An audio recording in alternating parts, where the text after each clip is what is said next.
Hey, you guys, Gerald Peters. Most likely, this will be for the second income stream letter. One of the most common things I get asked is about margin. What you have to understand, maybe I'll use this whiteboard to help a little bit, but I'm actually going to go inside some accounts here. What you have to understand about margin is a loan, okay? But margin is different at different brokers. The way Robinhood does it is different than the way Charles Schwab does it. It's different than the way E-Trade does it, and it's different than the way M1 does it. I can only talk about the ones that I use, okay? Now, they're all somewhat similar. E-Trade margin is for, I would say, people who want to be a little more advanced. I don't know if that's the word. If you said, hey, I want to do this, I want to manage money, my own money, I want to trade, I want to have the ability to leverage or to hedge my account, I want to be able to do some options or day trading, all of that kind of stuff would be an E-Trade. I'm going to try to explain to you the difference between E-Trade margin and M1. The only two brokers I personally use, M1 and E-Trade. Now, whenever I say this, someone will say, but what do you think about Charles? Listen, E-Trade and M1, it's the only ones that I can account for. For crypto, the only one I recommend, the only one I use, the only one I would use is Coinbase. If you use any other, I don't know what to tell you, okay? Those are the ones I trust. And for me, trust is everything. I've been with E-Trade since the beginning, since 1998, I believe. And they've been just fine. There's a lot of little things that bother me here and there. And there's things that like M1 can do that E-Trade can't do. And that's why I got involved with the M1. And I'm going to show you why I got involved with the M1 because of the difference in margin. If you're less sophisticated or don't want to spend much time, watching your portfolio, you're not a trader per se, you don't want to spend time, a lot of time on it, and you want to keep it simple, I think M1 is your play. And I use M1, and I'm going to show you why I use M1, and I use M1 margin. Now, I'm not running a second income stream like I do at E-Trade, okay? E-Trade's the one I show you. E-Trade's the one I show the dividends from. But I'm going to show you here. You know what? Let me, I got to pull up a chart here. Hold on. We're going to pull up a page. Sorry. Now, let me get back to the home page here. This is me. I've logged into M1.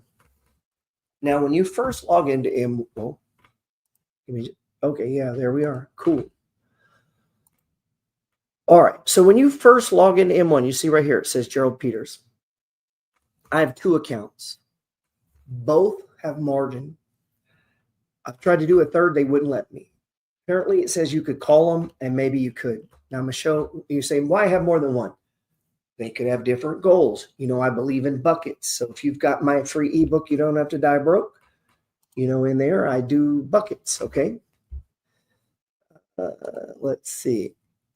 Now, it says, this is my money, $29,083.83. Now, I'll give you a little backdrop to this account. I know you're like, well, that ain't that much. I know. I've only had this for a little over 4 years, and it was an experiment right here. Originally, and you see in this account, I have $33,486. This was an experiment. I wanted to prove that combining the money flow trading system, the strategy, the 4 stages of price movement, adding on a stage 1, trimming on a stage 3, either riding, holding down, hedging, or selling some, or getting out on a stage 4. You could do a lot of different things. It could depend on the account, and that's how I handle it. In a buy and hold, I don't get out on a stage 4. Stage 4 is just an alert to watch, to get ready, so that I can start picking up as soon as it stops dropping. How do I know? It goes stage 1, okay? This is just a systematic way to repeat an ongoing process that over time stocks go up, okay? So I'm just trying to buy at the right time. And if I'm not right, oh well. So you see, in this portfolio, I have $33,000. I began putting $25 a day into this fund about 4 years ago when I first moved to New Orleans as an experiment, and I bought 3X leveraged funds. I got the idea one time sitting listening to Ray Dalio talk about his all-weather portfolio. Actually, it was in Tony Robbins' book, Mastering Money or whatever. The book, in my opinion, is dumb. To me, it's I don't know. I just wasn't impressed with it. Anyway, in there, he talks to Ray Dalio. Ray Dalio he said, this is what you do for your all-weather. Own some gold, bonds, S&P 500, and then I think it was REITs. I don't remember. That gave me the idea. I was like, wow, what if we did a version of this and I did triple leverage and I would sell into the stage 3, which would take my share count down. I'd ride down the stage 4s, and on the stage 1s, I start redeploying the money. Plus, every day I'm adding $25. But the $25 is buying $75 in equivalent equity. It's leveraged 3 to 1. So I'm going to show you the funds that were in here, and this is I'm going to explain, okay, margin a little better here. So TMF. This is the 20-year Treasury bond. So the TLT times 3. TQQ. This is the 3X technology, or the QQQ. And then the UPRO is the 3X S&P 500. And those were my original 4. Originally, I was going to go gold, UGL, and I'm like, man, I'm really about that time had turned to Bitcoin. And I had gold, but as soon as Bitto came out, I dropped it and picked up Bitto. Now, what Bitto did is Bitto paid a dividend. It didn't start that way. It took a minute, and it tracks the price of Bitcoin, but it doesn't track it perfect. So your Bitcoin purist would be like, yeah, but Bitcoin was up 192%. That was only up 150%. Okay, but it pays a big fat dividend. That dividend is cash. You can eat it. I'd rather lose some upside in Bitcoin to get money that I can pay bills, make a car payment, because if I can do that, I get the appreciation of Bitcoin while getting money, okay, the art of money getting. I've since expanded this portfolio just a little. I figured the experiment worked. I held it for 4 years. I ran it through. I wrote it up through the meme, wrote it all the way down through COVID. I went through 2 basically complete crashes. I wrote bonds down almost 90%. All said and done, it still outperforms the market. At one point, the market was up 11% this year, and I was up 33%. Right now, I'm up, let's see how much we're up here. Right here. The money weighted rate of return, 31%. So holding these triple funds plus dividends paid me 31%. Now, staying with the integrity of the fund, what I did, and again, this is just experimenting, okay? I realized that, okay, I own the NASDAQ, I own the S&P, I own bonds, and I own Bitcoin. That's the all-weather portfolio. Bitcoin, bonds, S&P, tech. Boom. Own it. Typically, bonds go up when stocks go down. That broke down in the last 2 years. That has always been historically. It's with a 60-40 portfolio. That's where they tell people as you age, buy more bonds. What they're talking about is fixed income. Bonds have done horrible. Some fixed income has done great. So you can't just go as simple as just saying bonds. But okay, and you say, okay, man, margin. What's up, Joe? Look at this. Access your full buying power, 6.25% margin loan. M1 Finance will let you borrow up to 50% of your balance as a loan. Even on the triples, even on Bitto. No bullshit. You can't borrow as much, but that's okay because you're buying triple leveraged. You'll see in the account right now, I have $225 every day. Today, I had $25 deposited. Tomorrow, you'll see that is $250. That plus the assets I'm holding, I still have access to $4,500. Let's go back here for a second. God, where did I see it? Let me go to holdings. No, activity.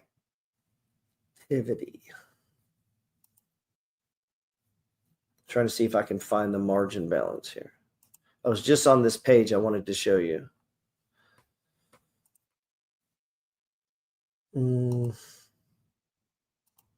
Hold on, give me a second here. Oh. All right, so if you click right here, margin is the amount you can borrow against this account to invest into this pie or slice. Meaning what they're saying is, and they're going to give you an example. Let's say you have to have at least $2,000 in. Let's say you're brand new and you put $2,500 into an account. Once your account is cleared and everything's good, what they're going to tell you is you could then, I don't know why I picked 2,500. Let's say 3,000. Keep the math simple. I am getting old. Since you deposited 3,000, you can borrow another 1,500. That's 50% against your cash, right? Meaning you keep it and you take out an amount. You can then take that amount and put it back in to buy stocks, or you could bring it home and put, use that to fix the tires or put braces on the kids or fix whatever the problem is so that you don't have to sell your stocks or your crypto, okay? It gives you power. So if you're not into what we're doing, I'm going to show you how to buy income with it. But let's say you don't want to do that. You could just take your savings or your do-over if you have my free book. This is just money that just in case, and park it in, and you could just put it in the S&P if you want to be safe. S&P, some REITs, some bonds, and like all weather, and then just let it sit. And it'll grow. But then if you have an emergency, you could just borrow it off and not have to sell. You were going to sell it anyway. So you're only risking what you were already going to be willing to do. So to me, it's a no risk. Margin is the amount you can borrow against this account to invest in this pie or slice. It assumes you'll also invest your cash into this pie or slice. Margin funds are only used to trade when you place a buy order using margin or transfer funds from your margin loan to this account with auto invest or a buy order. In other words, on M1 Finance, this is the distinction.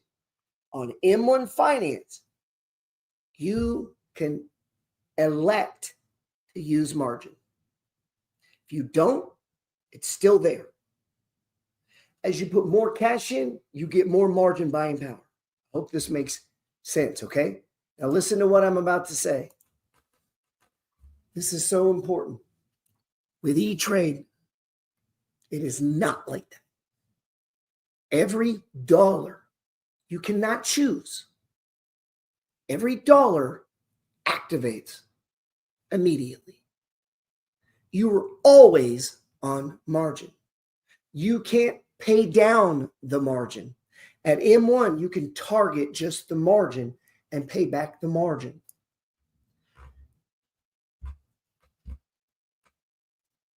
Unless E-Trade has changed the way they do it, as of right now, this is a trader's platform. You stay on margin. The only way to get off of margin is to sell the shares you have on margin. The net effect is get out of the position, okay? You can't just send a bunch of money over and it pays off the margin. Now, it seems like they would have a way to do that, and maybe, I don't know, maybe you can call them. Maybe you can say, hey, I want to buy all the shares I have. I don't want to sell them. Because when you purchase the shares, it automatically buys on margin. So if you buy $1,000 of, say, CLM, and we're going to read this, has a minimum maintenance margin requirement, meaning you have to have that fucking money in your account. 30%. You only put up 30%. Means $1 can easily buy $3. So when you buy the 1,000, you're automatically buying the $3. So only a portion of that money is yours. So you may spend 1,000 buying shares and you'll see your balance drop by 300. $300 came off your balance. You'll see it. You'll see the difference. It'll say you're available to withdraw. You're available to purchase. You're available to use. You'll see it drop by the maintenance margin requirement of what you're buying.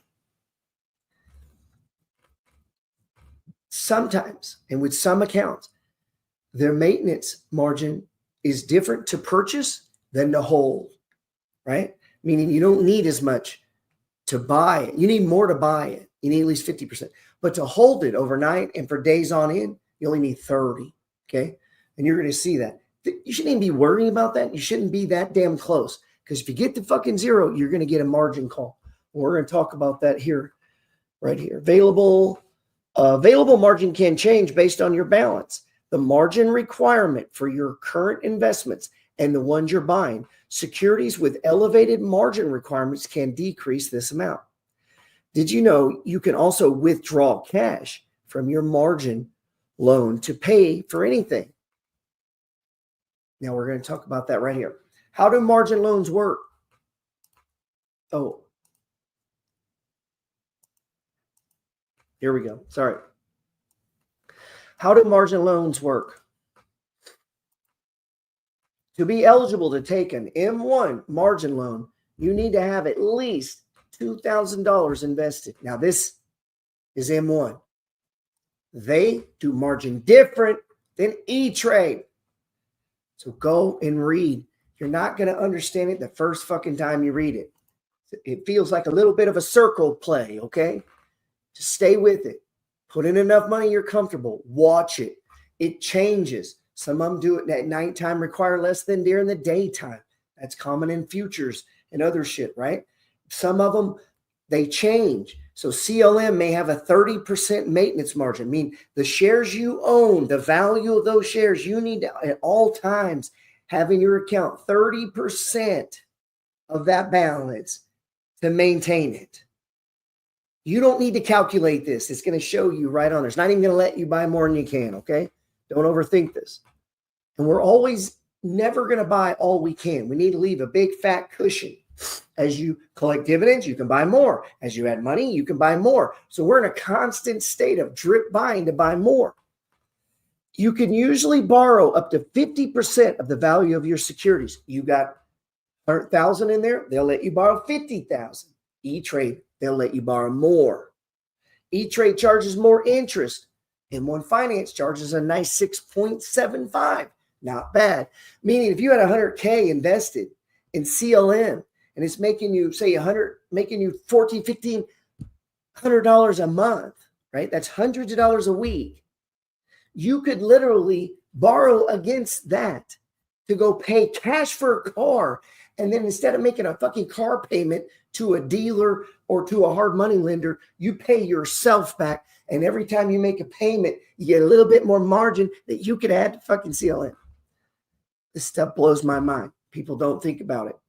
Not all securities can be used as collateral margin loan. Some of them are considered high risk. They won't let you use it. And that can change. I have M1. You can buy Bitto, 50% margin. You can, E-Trade, 100%. Doesn't let you do it. Repayment. Margin loans give you more repayment flexibility compared to some fixed term like personal loans and mortgages. You can repay a margin loan balance when it works for you, except in a margin call. You will be charged monthly interest until you pay back the loan. Interest is deducted once a month from your brokerage account from your available cash balance. If there's not enough, they're going to take it from your margin. If there's not enough margin, they're going to sell some shit. They're getting their money. And they're not going to let you sell out of it without paying them back. So this is guaranteed loan. That's why you get such a good rate. Watch this now. Activity.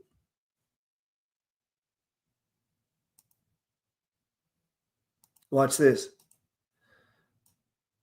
Activity. January 6th, 2025, M1, borrow bill payment, $49. $49. Okay. My dividends, $18.90, 89 cents, $15. Bito, $280.50, $331, $317, blah, blah, blah, blah. What was it? Watch this though.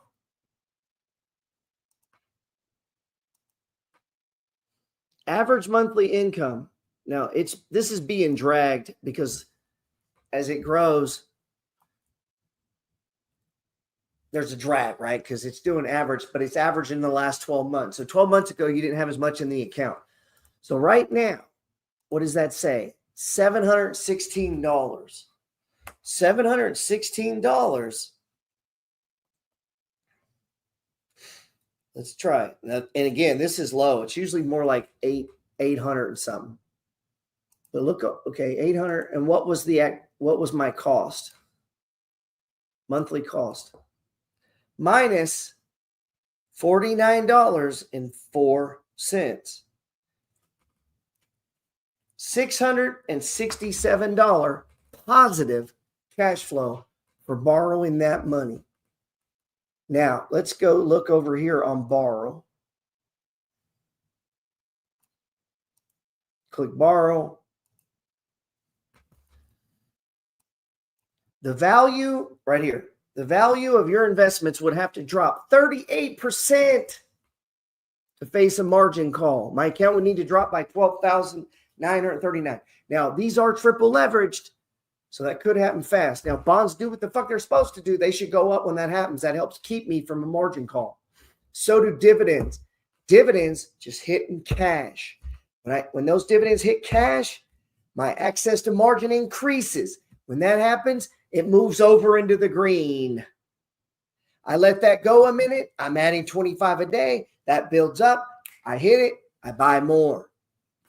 For every $49 in interest, I can buy 666. I'll round it down. Let's say $700 in cash flow. 49,700. 49,700. Okay.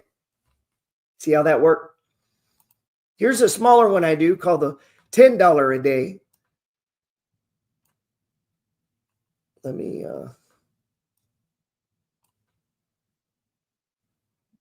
we'll pull this up. I put $10 to $20 a day in here, 5 days a week. I have for a couple of years. And I use margin. Took a while until I could get to $2,000 at $10 to $20 a day. Look at my holdings, costs, unrealized gains today. I was up $145. I have $5,132 in there. Total borrowed $2,000 something. This is my excess equity. So they're saying my account needs to be at least $3,341 to maintain this. And this is my excess. So I'm good right now. I mean, today I was up $145 and you look, well, that's not today. What am I saying? Let's check the dividend income. Average monthly income, $105. Now it's actually a little more. It's actually about $120. Well, let's see what this cost us.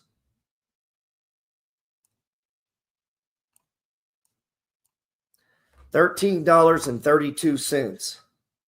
So I'm going to say 120 minus $13.32. It's $106 for every $13. For every $120 I borrow, it costs me. Well, that's not a good way to state it. For every $120 in income I buy, it costs me $13 in interest. And if you look, let's go down to borrow.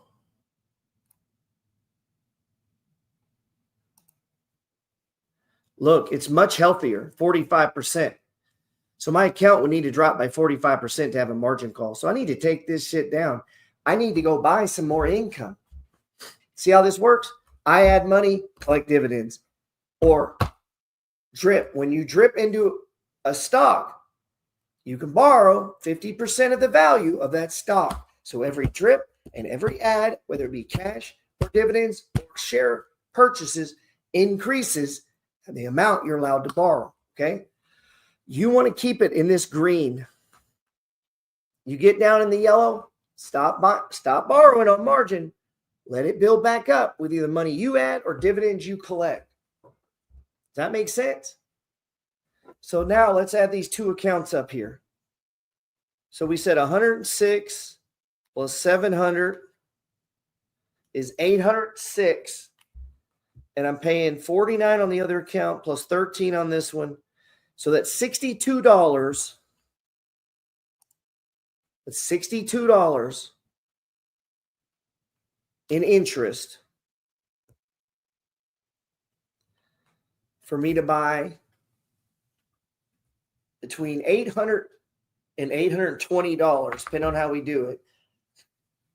I don't feel good rounding down because I know it's higher, but I don't know the exact high. It's been coming up every month, but we'll keep it simple. Basically, $68 for every $800. That's actually gone up to what it was. So it's actually starting to come down. There could be a point where it's like, man, is this worth the risk? Because when you get paid the $800, you can just pay it to the loan if you want it. 10 months, that money's mine. But right now, I'm trying to grow, baby. I'm going to push it. I ain't even worried about that, man. I need to get that shit much, much higher. Much, much higher. Okay, I'm trying to, right now, I got 150-something thousand in the second income stream that I'm showing publicly. I got more than I'm not showing publicly, but that I'm showing publicly. And I'm also taking some swing trades in there to offset erosion. Right now, it's not working very well. Dow's been coming down, and some of those stocks are so undervalued, man. I don't even want to cut them. I'm doing B&B trades with them. They pay a dividend. Shit like Merck, Hershey, Kraft, Kellogg's, Campbell's. I'll pick those up in the second income stream. If they're undervalued, below the 200, I'm going to collect some dividends, and I'm going to run up. I'm going to catch some alpha. We're going to make some income, and that helps offset erosion that you're going to see in these super high yield funds that we have going on in the second income stream. Hey, that was just a little rundown of life inside of M1 Finance. Those accounts that I showed you were predating me putting together the second income stream strategy as I have now. I've been working on that the last 2 years. Really, the spark for the idea started before then in a different closed-end fund, but now with the advent of Defiant and YieldMax, and honestly discovering more and more stocks that paid at the NAV. It all kind of just came together, and I needed it because I'm going to be selling off properties. And so I was trying to create a bridge fund that somehow I could offset the cash flow that I was going to be losing on the 15 properties we're selling. And then as I began to run it through the system, I realized I'm going to 3x the cash flow. Every house I sell, if it's making 400 cash flow, that's after mortgage, taxes, interest, and all the worrying, it was going to generate 1,200. I'm going to do that 15 times. And it blew my mind. And then I was like, wow, maybe on a part of that, what if I leveraged it? And so, I was like, wow, I was mapping out ways to 50,000 a month. And it's like, wow, that's pushing it on the risk end. But, you need to take some risks, man. You don't go, this ain't grandma's retirement. This ain't your head. This is not what I'm showing you here. Guys, this is not investing. This is not a 401k. I wouldn't think of it that way. There are unknowns. The way I would look at it, it is a well, it is a drip, it is a business, it is a side hustle. You got this thing over here. So when you have a rental property, it's making XYZ. You got a 401k that's making XYZ. You have where people go bad is they get it and they just go all in and hope it works. Don't do that. Build it up. Give it time. Man, just put in your own money. Shit, if anything, stop putting money in other things. And I'd much rather you stop putting money in retirement than cash in your retirement. Does that make sense? Like, don't do no dumb shit like that. Don't take tax hits like that. Let that do its thing. But for a time in a season, yeah, I would put all my focus on a new thing. That's how I did Bitcoin. Everything went into Bitcoin for like 6 months, just everything. I stopped everything else and built up a big enough position that it could make a difference in my life. And that's what you should do on the second income stream. I hope you enjoyed this video. Appreciate you being a subscriber, and give it time. You're not going to understand this overnight. It's going to take months and months and months. Relax. I use both M1 and E-Trade. I think E-Trade is better if someone wants to be more serious, trying to be more active. You're using charts. You're in the MFG. You kind of know what's up. That's a good one. If you're not up, don't think you're going to have time to follow that closely. You're trying to create a more simplified version, and you might want to use that money for something else, and you want to be able to pay off the margin immediately. M1 is your play. I use both. They both have a different purpose, and they also, some of the different stocks have different margin requirements. So, hey guys, I hope that helps. Peace. Let me know, man.